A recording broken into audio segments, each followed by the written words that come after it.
meninggal urang bak dusun despot nyan payah kamu pikui. Assalamualaikum warahmatullahi wabarakatuh.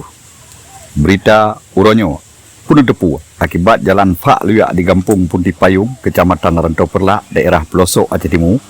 Urang melingai di daerah Kampung nyan payah gekuk truk limong bate karena jalan hanya jejak motor ambulan. Demam menyena urang mume yang kena mulahi alih kimancara wallahu alam. Menurut salah sira warga atau imum Kampung Punti Payung di bak Freelance News bahasa Aceh bak Urohameh tanggal 5 bulan 2 tahun 2022 gemarin dalam bahasa Indonesia. Di sini saya sebagai imam dusun mewakili masyarakat untuk mengadukan keluhan kami atas jalan seperti ini lah Pak.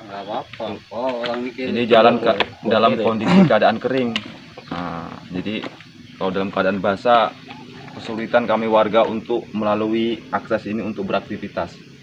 Terlebih-lebih untuk anak-anak kami yang sekolah sudah beberapa bulan ini mereka manda. Kami ungsikan di kampung sebelah untuk bisa mengikuti proses belajar mengajar. Pak Gecik Punti Payung Iskandar gopnyan gepegah cit bahwa bambannya na urang melingai bak salah saboh dusun di kampung nyan payah gekuk limong bate karena hanjit di tamong motor memang tak ancu waju. Musim ujian hana pu datanyang talu kubang kebe dan musim kuang teot jiluk ban motor menan jalan di daerah nyan. Assalamualaikum warahmatullahi wabarakatuh. Lun atas nama Iskandar, Gecik Kampung Punti Payung, Kecamatan Rantau Perlak, Kabupaten Aceh Timur, memohon kepada pemerintah kabupaten untuk membantu Kampung Long, yaitu jalan kabih releh dan kabih rusak mandum lam papadum boh dusun di Kampung Punti Payung. Jalannya jalan poros, jalan utama Kampung Punti Payung yang menghubungkan Desa Paipalas, Punti Payung dan Semanah Jaya.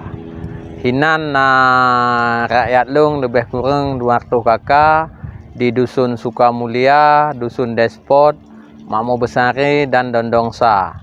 Jalannya lebih kurang 10 km dan yang ka ancu di musim tu nyopih memoto hanjit lepas lam manik kula tak susah untuk guna jak kula nyan payah giak ngungsi bak kampung gop untuk ya jak si kula.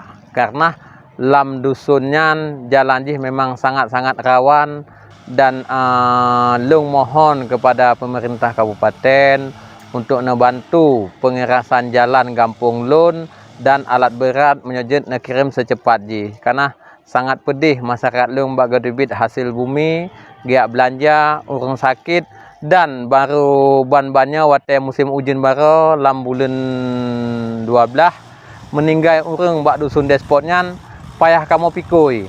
Kamu tandu lebih kurang 5 kilo atau 4 kilo baru jet kamu puik lam ambulan.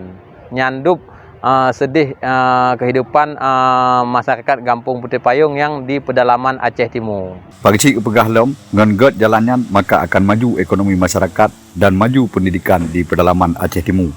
Habanyo dibesampo oleh Ilyas bin Ismail, Freelance News, nan meinggris haba Aceh.